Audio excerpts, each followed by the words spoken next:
My beloved brethren, Mes frères bien-aimés, comme il est bon d'être avec vous une fois de plus.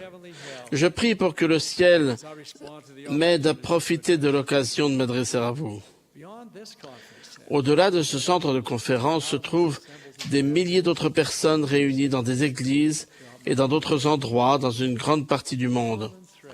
Un lien commun nous unit tous, car la responsabilité nous a été confiée, la prêtrise de Dieu. Nous sommes ici sur la terre en une période remarquable de son histoire. Nos possibilités sont quasi illimitées et cependant, nous affrontons aussi une multitude de problèmes, dont certains sont propres à notre époque. Nous vivons dans un monde où les valeurs morales ont dans une grande mesure été rejetées, où le péché est présenté au grand jour et où les tentations de s'éloigner du chemin étroit et resserré nous environnent. Nous devons faire face à des pressions persistantes et à des influences insidieuses qui jettent à bas ce qui est décent et tentent d'y substituer les philosophies et les pratiques frivoles d'une société profane. En raison de ces problèmes et d'autres, nous affrontons constamment des décisions qui peuvent déterminer notre destinée. Pour prendre les bonnes décisions, il faut du courage. Le courage de dire non quand nous le devons. Le courage de dire oui quand c'est approprié. Le courage de faire ce qui est bien parce que c'est bien.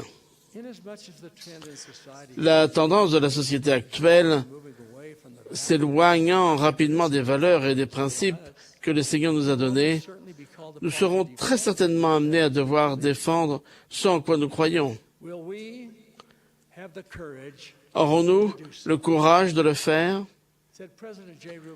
J. Reuben Clark, fils, qui a été membre de la première présidence pendant de nombreuses années, a dit « Il y a des cas, et ils ne sont pas rares, où des hommes censés avoir la foi ont pensé que, puisqu'en déclarant pleinement leur foi, ils risquaient de s'attirer les moqueries de leurs collègues incroyants, ils devaient soit modifier, soit justifier leur foi, ou la diluer, ce qui revient à la détruire, ou même faire semblant de la renier. Ce sont des hypocrites. Aucun d'entre nous ne souhaiterait porter une telle étiquette, et pourtant, hésitons-nous à déclarer notre foi dans certaines circonstances? Une chose qui peut nous aider dans notre désir de faire ce qui doit être fait, c'est d'aller dans des endroits et de participer à des activités qui auront un effet bénéfique sur nos pensées et où l'Esprit du Seigneur se sentira à l'aise. Je me rappelle avoir lu il y a un certain temps la recommandation qu'un père a faite à son fils quand il est parti faire des études. Je cite, « Si jamais tu t'aperçois que tu te trouves là où tu ne devrais pas être, va-t'en. » Fin de citation. Je fais la même recommandation à chacun de vous. Si jamais vous vous apercevez que vous vous trouvez là où vous ne devriez pas être, allez-vous-en. L'appel à être courageux est constamment lancé à chacun d'entre nous. Nous avons besoin de courage chaque jour de notre vie, pas seulement pour les événements importants, mais plus souvent, lorsque nous prenons des décisions ou répondons à des situations dans notre entourage.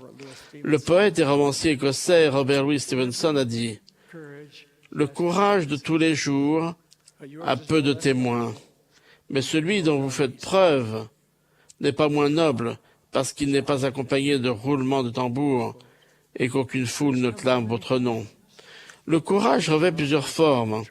L'auteur chrétien Charles Swindoll a écrit « Le courage ne se cantonne pas au champ de bataille, au fait d'attraper avec bravoure un voleur chez soi. Les vrais tests de courage sont beaucoup plus discrets. Ce sont des tests intérieurs. Celui de rester fidèle quand personne ne regarde, par exemple. celui de défendre seul sa position quand on n'est pas compris. J'ajouterais que ce courage intérieur, c'est aussi de faire ce qui doit être fait, même quand on a peur, défendre ses convictions au risque d'être l'objet de moqueries, et y rester fidèle, même quand on court le risque de perdre des amis ou son statut social. Celui qui défend fermement ce qui est juste doit courir le risque d'être désapprouvé et impopulaire de temps à autre. Lorsque j'étais au service actif dans la marine américaine, la Seconde Guerre mondiale, j'ai entendu parler d'actes de bravoure, de vaillance et d'exemples de courage. Je n'oublierai jamais le courage discret d'un marin de 18 ans, d'une autre religion que la nôtre, qui n'était pas trop orgueilleux pour prier. Des 250 hommes de la compagnie, il était le seul à s'agenouiller chaque soir près de sa couchette, parfois au milieu des moqueries, des chahuteurs et des plaisanteries des incroyants.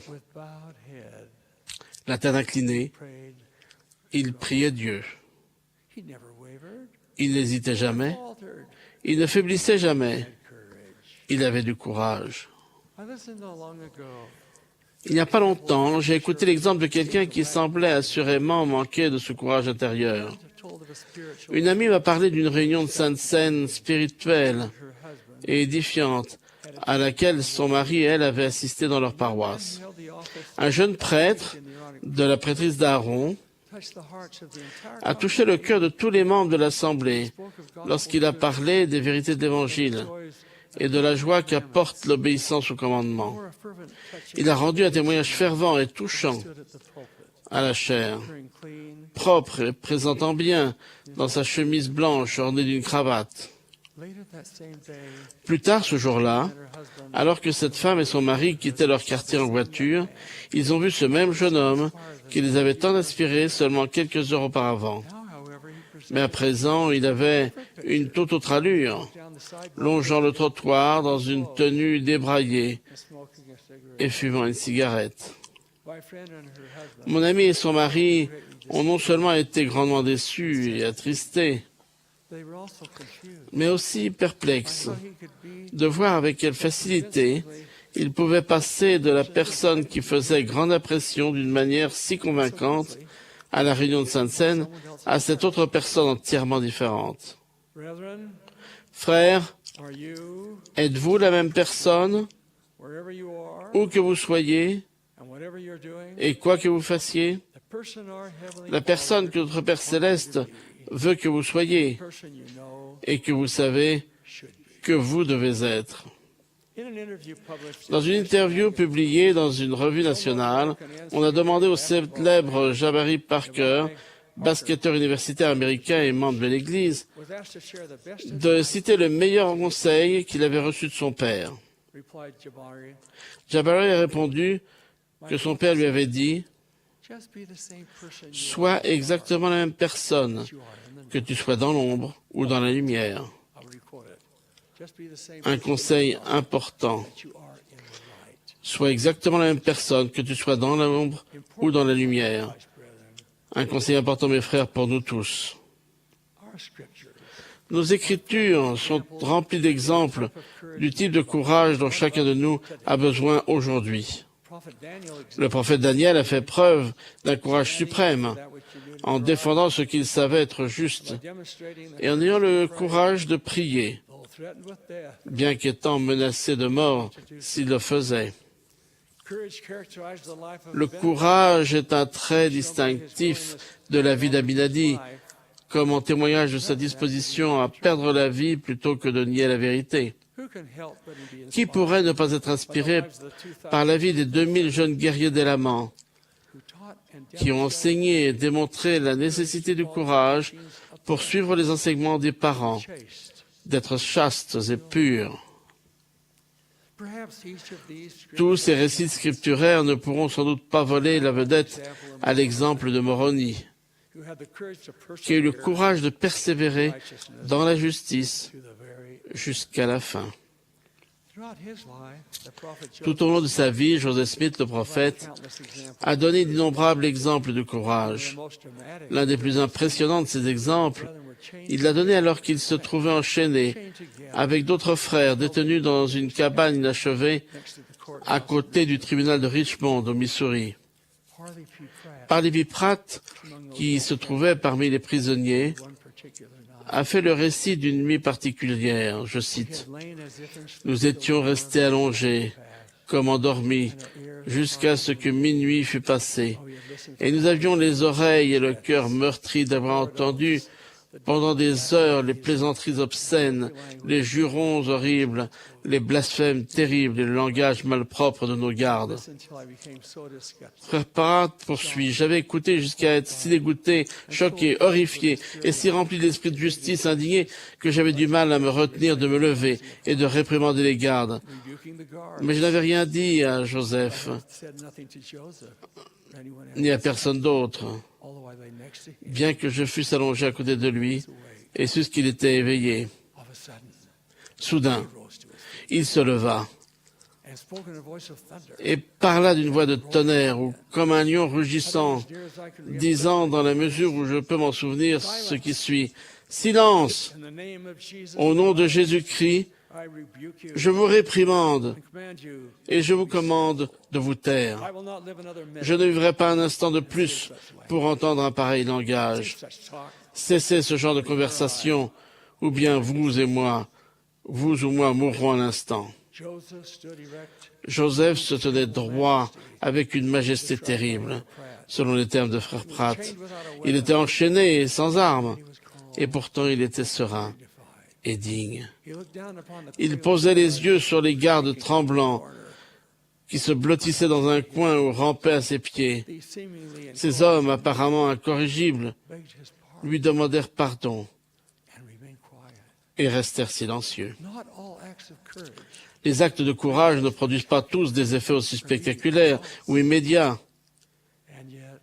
mais tous apportent la paix de l'esprit et l'assurance que le droit et la vérité ont été défendus. Il est impossible de se tenir droit quand on plante ses racines dans les sables mouvements de l'opinion et de l'approbation populaire.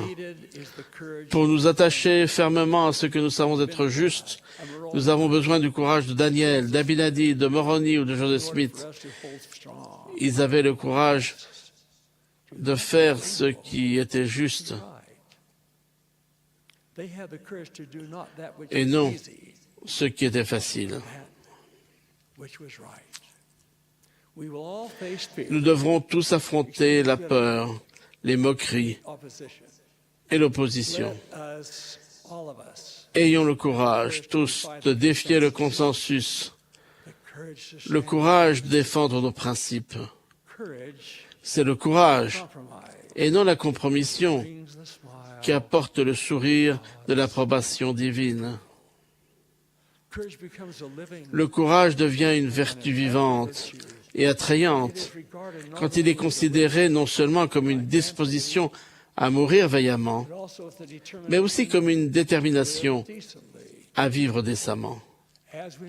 En nous efforçant d'avancer, en vivant comme nous le devrions, nous sommes assurés de recevoir l'aide du Seigneur et de pouvoir trouver du réconfort dans ses paroles.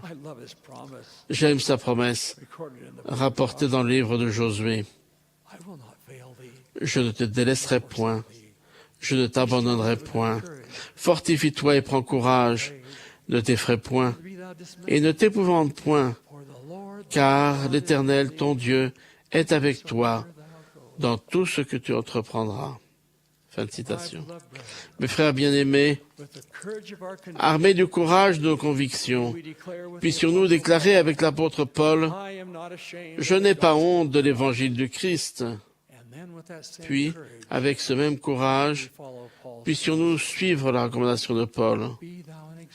Sois un modèle pour les fidèles, en parole, en conduite, en charité, en foi, en pureté. Les conflits catastrophiques surviennent et passent, mais la guerre pour la conquête de l'âme des hommes continue sans relâche. Comme un clairon retentissant, la parole du Seigneur nous est adressée, à vous, à moi, et aux détenteurs de la prêtrise en tout lieu. C'est pourquoi que chaque homme s'instruise de son devoir et apprenne à remplir l'office auquel il est désigné, et ce, en toute diligence. Alors, nous serons, comme l'a déclaré l'apôtre Pierre, un sacerdoce royal, uni dans notre objectif et doté du pouvoir d'en haut. Puisse chacun de nous partir ce soir avec la détermination et le courage de dire comme Job autrefois, aussi longtemps que j'aurai ma respiration, je ne me départirai pas de mon intégrité. Je prie humblement qu'il puisse en être ainsi. Et j'offre cette prière sincèrement au nom de Jésus-Christ, notre Seigneur. Amen.